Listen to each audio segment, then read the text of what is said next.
This show is part of the HeadStuff podcast network.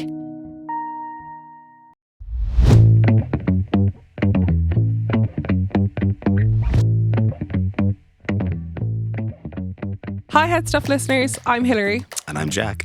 And we're here to bring you a special New Year's treat to wrap up another amazing year of podcasts. It really was an amazing year, wasn't it? We've compiled all of the best jaw-dropping, laugh out loud and unforgettable moments from your favourite shows. And to be honest, there was just too many to choose from. It wasn't easy narrowing it down, but we're so thrilled to be able to share these moments with you again. We are. It's been a wild and wonderful year at HeadStuff. We've seen so many new shows join the network, from Keep It Tight to the G-Spot with Grace Alice, The Baby Tribe, The Lovely Show, and of course, Listen, I'm Delicious with Mr. Garen Noon. We've also launched The Greatest Matter, an audio drama written and produced by our very own Connor Reid. Can I get a woohoo? Woohoo! And of course, we've seen the Young Hot Guys go from strength to strength. It's also been a fantastic year for many of our HeadStuff staples like Agony Rants, Double Love, For Tech's Sake, I Know That Face, and of course, Fad Camp. A fantastic bunch. So let's dive right in, shall we? First up, we've got The Lovely Show with hosts Justine Stafford and Kevin McGahern. With these two, it's hard to find just one good moment. But for this clip, we chose a time when Justine saw, in her words, not mine, can't stress that enough, the most beautiful man she'd ever laid eyes on. Take a listen. Was there any romance Look, on the fringe? there was no Was romance. there any fringe minge? There was absolutely zero, but there was the most beautiful man I've ever set eyes on. I'm not exaggerating here, who was working around our venue, right? I think this man knew or knew was he was used hot. to it. He did. And look, the lads are always saying to me, look, would you say something to him? Say, go for it. I was like, in what universe is that fella and me in the same stratosphere? I'm like, I'm not wasting my time. And again, when you say there about I'm still having pints, this lad was sculpted by the gods and I was sculpted by a fucking potato, or the dogs. This lad doesn't drink. You could tell by looking at him, this lad takes care of his body. His body's a temple. I'm like, we're not compatible anyway. No, And your also- body's Temple Bar. Yeah, pretty much. So I was like, this is never going to work out anyway. So Mostly covered in tourist vomit. And vape shops. oh God. You're not going to go up to him and be like, here, do you want to go get a bowl of soup somewhere, buddy? Also, yeah, I was like, in what universe is that lad? And they're like, no, you have to do it. I'm like, well, I'll do it on the last day. Because I'm like, I'm not going to do it in week 2, be rejected by him. I have to see his face every single day. I would wait the last week. Right. Because You still have time then. You still have time. If it goes well, then you got a week with him. If it goes badly, it's just a week. It's just a week. It's just a week. But if it goes well on the last day, then you're like, I'm going home tomorrow, honey. Yeah. Well, I waited till the last day, Kevin, and they were like, oh, and you have to say something. I was like, what am I even going to say? And I was like, oh God. And they were watching me. It was like parents watching their child get into a swimming pool for the first time. So I walked over and I had a bottle in my hand. I was like, Grant, I'll ask him, can I take this out of the area? And then I'd be like, can I take you out as well? Anyway, no, I didn't, because I didn't even get that far. Because Kevin, I went up to him and I said, am I allowed to take this bottle out? And he was like, no, you shouldn't even have it in here. And I was like, oh, right. He's like, you may throw it in the bin or just get a glass. And I was like, right, I'll get a plastic cup. How is the day going anyway? And he goes, you needn't bother trying to chat me up. Yeah. Yeah. Oh my God. Yeah. Scottish, Stunning accent. You needn't bother trying to chat me up, love. Yeah. Just get your glass and go away, Cold-blooded. Oh, yeah. No. That was ice cold. Oh, it cut deep. But the thing is, I always knew this was going to be the outcome. I didn't think it'd be that harsh. But I didn't think it'd be that harsh. He's probably been dealing with this for a month. And I was sober. He's been dealing with people. people. I'm so sick of people flirting with me. I swear to God, Have you this had a picture lad of him? was like, no. I want to see how hot this guy is. How hot are we talking here? Who's his Hollywood equivalent? Jamie Dornan. Jamie Dornan. If he was Jamie Dornan on holidays in Spain for 2 months because he was very tanned. However, well. he should have some level of humility. You would think that, but look, he's probably been dealing with drunk people all month. Men, women, Were you drunk? animals. No, I wasn't at that point. I would have bottled him. This next clip is from your favourite Young Hot Guys, Tony Cantwell, Shane Daniel Byrne and Killian Sunderman, who just recently celebrated 1 year of the podcast. I kind of miss when 37, Adele was a thing. 42. Remember that song came out and she sang it on Jules Holland and everybody fell apart. Which one? She sang it at the Brit Awards. Yeah, which was for the main. They wouldn't watch Jules Holland. People like me watch Jules Holland. I don't like Jules Holland. I feel like you get a good musical act on there, and then he gets on the piano, turns it into like a honky tonk. I kind of love that. I feel like he'd tickle you a lot. Same if you shit met over you. and over again. He's a fucking skilled pianist. I like he Squeeze. Keeps playing the honky tonk. The Mablet. Two to the metals. Like Bon Iver! And I'm like, fuck, I've been saying Bon Iver for years. He's playing acoustic, and I'm going to join him on the honky tonk. When you float like a cannon. Damien Rice! All right, mate. Hey, just chill the Clapton, fuck he wrote out. a song about his son who fell out of a hotel building. Anyway, here we go. Would you know my name? This is the only thing you can play while looking up and not looking down. And I'm like, if that was me, I'd be like, say hello and to see. The marvelous Tony Cantwell. Thank you very much. Well, I'm sure we've all been waiting for this one. I know I have. It wasn't too hard to find the best clip for our next podcaster, as he recently just joined the network and his show has been nothing but a massive hit. Here's Garen chatting to his childhood hero, the legend that is Pat Short. But you'll never guess what came out when we started. Technology. Yeah. A fax machine. And people joke about it now. Yeah, it meant we could get a contract through. Yeah. And we could get confirmation and stuff and all that kind of Oh, thing. right, okay. And it actually made it really changed things for us. Confirmation of gigs, all that kind of stuff. People would fax it through to you and you'd fax it back to them, and that was how you did business. Right, okay. And it meant that you didn't have to be in Dublin for whatever reason with an agent and an office. We could be our own agents and that kind of thing. And from there internet came on maybe in the next 10 years after that. Yeah. And you know, a lot of people, I heard a program on the radio the other day and they were saying, I don't know anyone uses a fax machine anymore. They're becoming more popular now again. Well, my doctor faxes off my prescription. So and that's... solicitors use it. Yeah. Because you can't hack a fax machine. Right, okay. So a friend of mine's solicitor says all documents are now faxed. I'm going to start sending on me dick pics. Via fax. Make sure they don't get caught in the machine. Babe, if you want this to get heated, get yourself a fax machine. I don't use much ink, don't worry. Pictures of Dick Spring and pictures of Dick Van Dyke. I have that collection as well. My dick pics. The next treat that we have in store for you comes from Grace Alice on her podcast, The G-Spot, a show with no topic off limits. This clip comes from Grace's interview with Padraig Wilson McCarthy. And listen out for me laughing in the background. Interesting, do you know, you said there confidence is sexy, which I agree with. And there is a difference between arrogance and confidence, you know? No, without a doubt. And he's actually worried that she'll find his insecurity unattractive. Yeah. And it's interesting because on one hand, insecurity is like vulnerability. Yeah. And that's not unattractive. No. We all have insecurities. Without a doubt. But I think when people draw attention to them, I had an experience once, sorry, I shouldn't. He'll never listen to this, it's fine. It was a casual encounter and sorry. So he was unbuttoning his pants, so we're really getting into it, right? Yeah. No erotic writing here now, I'm going to get straight to it. And like took out his penis, right? And for me, that's quite an intimate moment. It's the first time you're undressing. Yeah. And he just took it out and he goes, it's no 7-incher. And you said, you better put it away. And I was like, then I don't want it. I am very rarely speechless. Yeah. I was like, I have no idea what to say. And I don't know. But that was that an instant turn off, really? For me, yes. Yeah, I get that. He was a nice guy and he was very attractive and I hope he's doing great. Yeah. But that was like, if I took out my boobs, I was like, there are no double G's. Yeah, totally get And it's kind of like, I just like it was. It does the same thing. It does the same thing. Just use it in the correct way. I didn't give a shit. Yeah. I really didn't. I mean that. Like, I was like, oh. I know. Like, and it was a perfectly normal size as well. Men always look at things bigger is better. Absolutely. But it's not the case. No, do you know what I mean? No.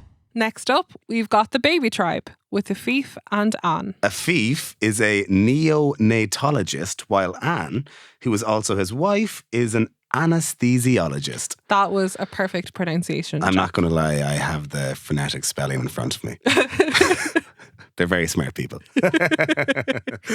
There was one method of pain relief that I don't think that you have mentioned, or maybe a method to cope with the sensations of labour that I had personal experience with when I was a medical student. Oh God, go on. So this is back in the day, several years ago. I won't mention the hospital, but it was during my obstetric rotation, and I was in with a mother that was labouring.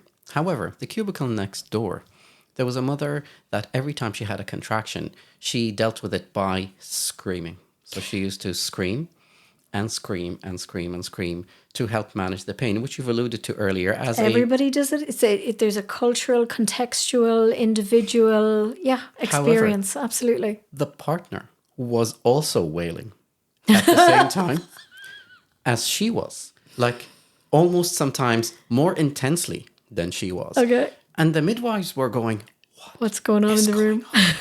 So they sent a poor student midwife into the cubicle next door to check on the couple and make sure everything's okay. Well, I tell you, she walked in and she walked out. I have never seen somebody as pale walking out of a place. Do you know what the situation was? What? She had a rope. Oh, God. Tied around your man's nether regions. No, that's not real. And every time she had a contraction, she yanked as hard as possible. You're making it up. I am not making this up. Are you serious? I know this sounds like a made-up thing. It does. I am not making this up. So every time she had a contraction, she yanked. Yeah. So in that particular mother's culture, the men have to feel and experience. No, I've never heard of that now. I'm not lying. This definitely happened, and this. No. Yep. I'm going to Google it right now. I'm going to prove it. Go right ahead. Oh my God, it is a thing. I'm telling you, it is a thing. Yep. A particular subculture within a particular country. Labouring women held onto a string that was tied to her husband's testicles. With each painful contraction, she would give the string a yank so the man could share the burden. Hats off to those women. How did they get them in to do that? I am not advocating Genius. that this should be introduced. I would like to do an RCT on this in the Rotunda. Volunteers, I'd like you to come in. I don't know how we blind for it though. How would we blind that? The three men that are currently listening to this episode are cursing us right, left and centre.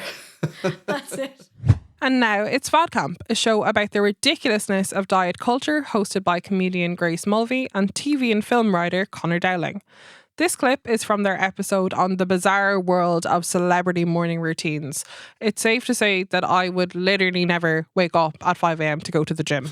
Me too. Do you want to hear what Mr. Terry Crews does? Please. This was at the time of Brooklyn Nine-Nine, so like quite like, height of fame. But, he was also in like Everybody Hates Chris. He was in White Chicks. Like more importantly, he was in White Chicks. Vanessa Carlton, anybody? Yeah. 1,000 miles. Come on. You gotta pay respect where it's due, people. Come on. So, my man wakes up at 4:45 a.m. Like, fuck off. Like, excuse my language. Out of town. Get out of my face with that shit right now. Who do you think you are? I mean, okay, you're in White Chicks, but fuck off. Yeah. This bro has a vibrating alarm that vibrates his pillow. Did you know that was a thing? No. Like, I'm just picturing, he just shoved his phone under his pillow. But, like, is his pillow plugged in? Also, can I just say, a vibrating pillow, like, I'm like, can be used for other things. Oh, like, yes. I'm like, he's sitting on a washing machine. Giddy up is all I'm saying. Yeah. He then says he has in his words, very, very complex vitamin routine. Oh, sorry, vitamin for our American listeners. Info online, I tried to find out what exactly he takes, but it just says some combination of BCAAs, branched chain amino acids, which a lot of people who work out a lot take them, usually in water. But he says he takes them 3 times a day, or whatever his regime is. He takes them 3 times a day, but at 4:40 a.m. he's in the kitchen and he's laying out all of his vitamins in baggies to get him through the day. He then gets to the gym and listens to an audiobook while he works out. Okay. So he doesn't go into specifics on what he does in the gym, but he breaks down each day of the week, you know, by body part, Yeah. like Monday's leg day and so on. Great. So I just need to say, right, I went to a gym recently, okay? Yeah. I'm Whoa. putting it out there. Whoa. Yeah, I know. Okay. I know. This is a safe space. Yeah. Tell us what happened. And I was trying to book in for my next session, right? Because it's kind of Yeah. like one of these things where they do like classes and stuff like that. And the guy says to me, I'm trying to book my next class. The guy says to me, "Oh, so if you want to come tomorrow, we have some 6 a.m. slots. And if you want to come like next Friday or something, we've got some 4 p.m. slots." Grace, I had to stop myself from laughing in the man's face. 6 a.m. 6 a.m. Grace, What am I, Terry Crews? No. I'm going to the gym at 6 a.m. to feel good. I don't like my life. Yeah. So let me introduce you to our tech pod for tech's sake. It was so interesting to listen and learn from all of the professionals that they had on this year. Here's Elaine and Jenny and their possibly untrusty friend, AI. Someone sent me this, it's an obituary that was apparently written by a bot. Now, I am going to say, I think this is too good. The comedy of this is too good to be AI generated. So Yeah. if this is a bot, it's amazing. And if it's some genius pretending to be a bot, equally amazing. Because every single line of this is pure comedy gold. So I'm going to read it out for everyone. Brenda Tent retired from living at the age of old, surrounded by family and natural causes. A librarian from birth, Brenda was an avid collector of dust. She had a sweetheart and married her high school. She loved having hobbies and helping her sons to be disadvantaged youths. She had no horses, but thought she did. That's my favourite. The church gave her a choir because she sang like bird and looked like bird, and Brenda was a bird. She owed us so many poems. The funeral will be held in 1977 at Heaven. In lieu of flowers, send Brenda more life. Send Brenda more life. Who does she owe poems to? Like so many of the other lines I can see where the AI got like the idea. Disadvantaged the notion, youths and stuff and she natural worked with causes. disadvantaged youths. But she owed us so many poems. She didn't have a horse, but she thought she She did. thought she had horses. It's so good. Jenny's crying. Brenda was a bird. She was a bird. She sang like bird. She looked like bird. She actually was a bird. AI is good, actually. See, like, look how happy you are. I'm so happy. It's the new version of robots being stupid. Like, it's my favourite. You can now turn to that whenever you're having a bad day. I can. It's just a reminder that, like, wow, you're really, really, really not sentient. You know? If anyone's in doubt that it just spits out words, turn to that. Please give Brenda more life. Oh, please give me more life. I'm dying.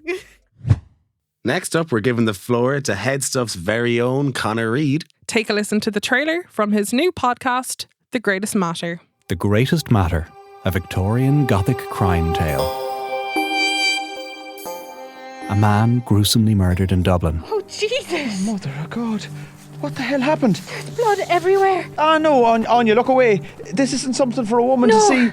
Is he dead, Sean? A renowned Italian criminologist. And it is with the utmost pleasure that I introduce our esteemed speaker, Professor Cesare Lombroso, doctor, linguist, man of letters, And two women intent on solving the crime, no matter the cost. I mean, should we just stop this? All of this? Is it getting too much? I don't know. Francis, look where we are. Several people are dead. A murder with disturbing connections to the occult is being covered up. Take a seat here in our seance circle. I can feel something. Yes. There's one thing. Yes, Eve is coming. Here is some human life that is not as the common directions. And a powerful military commander is running a sinister investigation. We need to find the murderer, and we need to make sure this was the work of a madman acting alone. And the identity of the murderer may have profound implications for the very nature of life and death.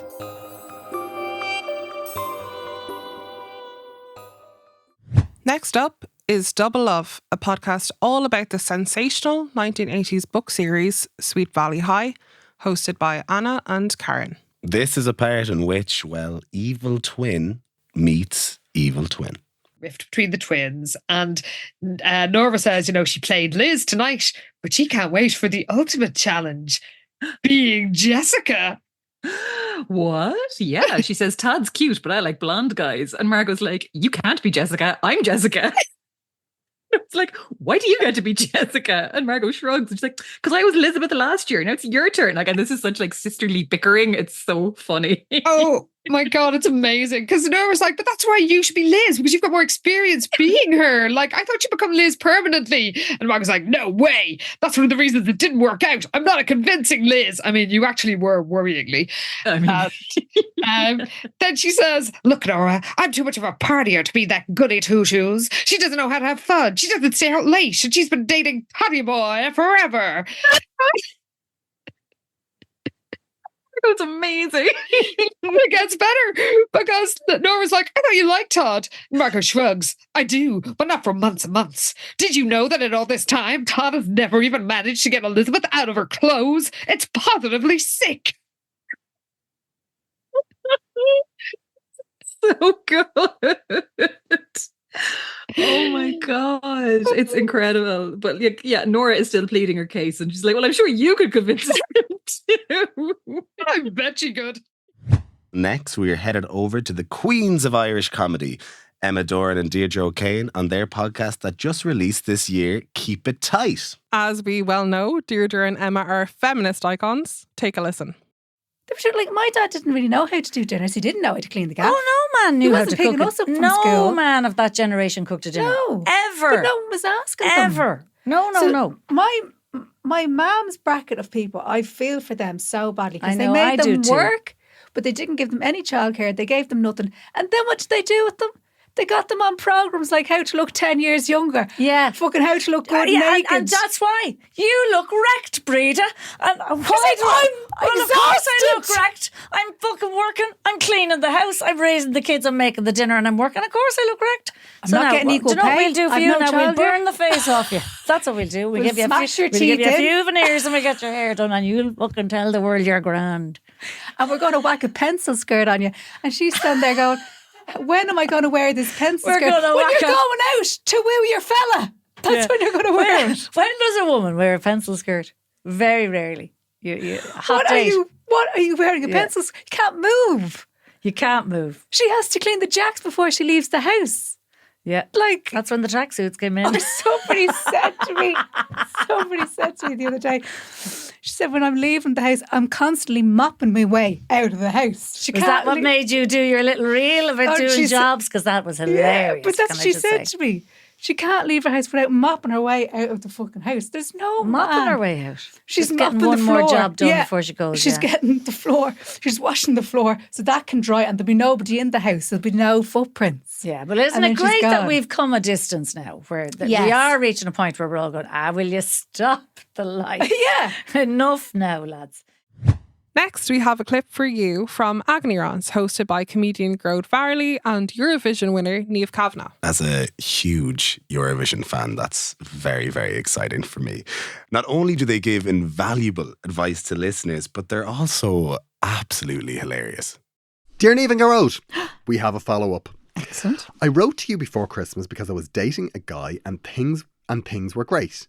But he hadn't introduced me to his family and I thought it was so weird. Mm-hmm. I was concerned about this because my family are very involved in our lives. Now, that sounds like a nightmare. But anyway. We see them all the time and I know he feels very close to them. As usual, your advice was on point and caring. Oh, so that must be me then. Yeah, that was you. So I bit the bullet that day that your advice episode dropped, and he seemed very annoyed at me that I was bringing this up. Because you remember, like, he was a bit cagey about how to broach it. Yeah. And we had an argument, but I was happy enough to have it. Oh, good on you. That's like me. I love a row. Yeah, but actually it's good. You kind of have to accept that sometimes rows happen and actually... understanding that this has to happen and then it's okay to have it, then that's good, isn't it? Yeah. Changes how you are in it. You know, you throw the deep fat fryer. And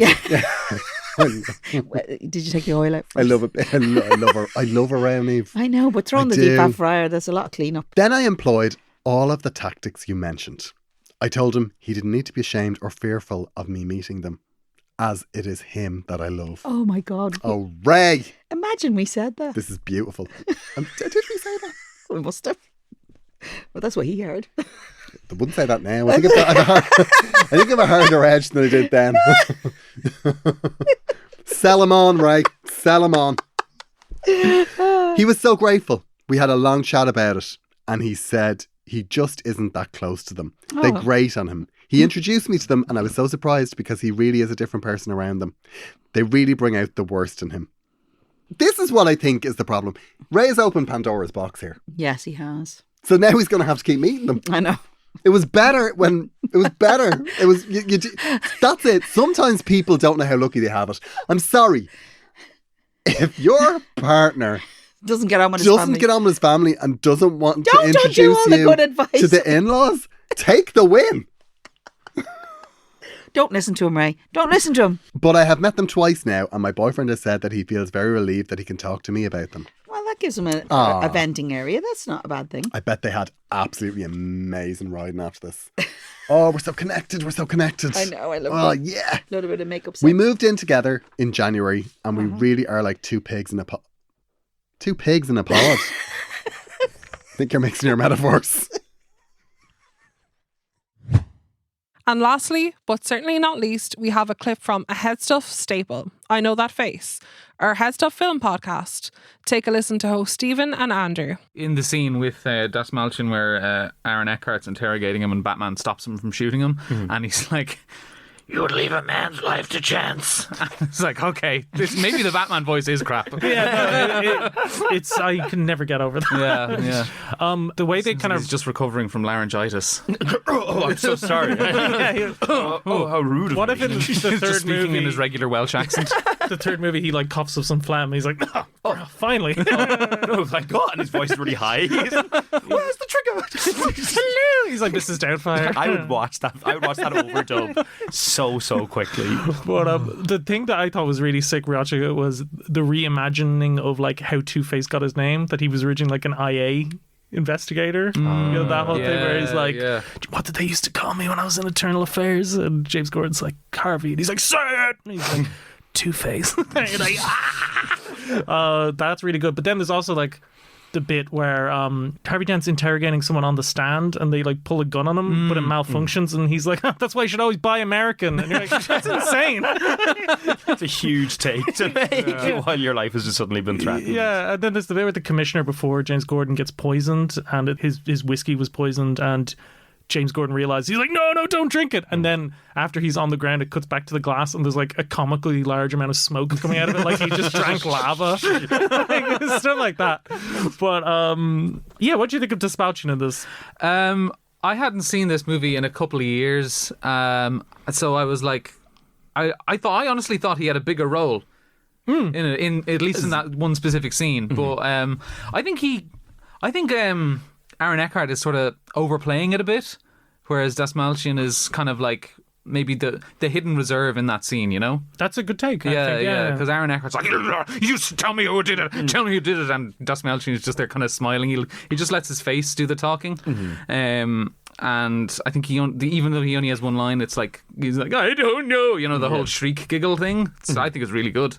And he's so sweaty. He's a very wet man. There's only one way to describe him. He's moist. That's moistian. It's the only way to describe him. It is. Well, HeadStuff listeners, that was quite the year. I mean, they were just some hilarious clips. And a huge thank you from myself and Jack, but also from all of the team at HeadStuff here, the producers and the podcasters, for listening throughout the year. It means so much. Yeah, it absolutely does. And I mean, if you liked 2024, 2025 is going to be even better. We have some really exciting things planned for 2025. We've some good stuff cooking here in the studios. Absolutely. Wishing you all the best. Happy New Year. Happy New Year.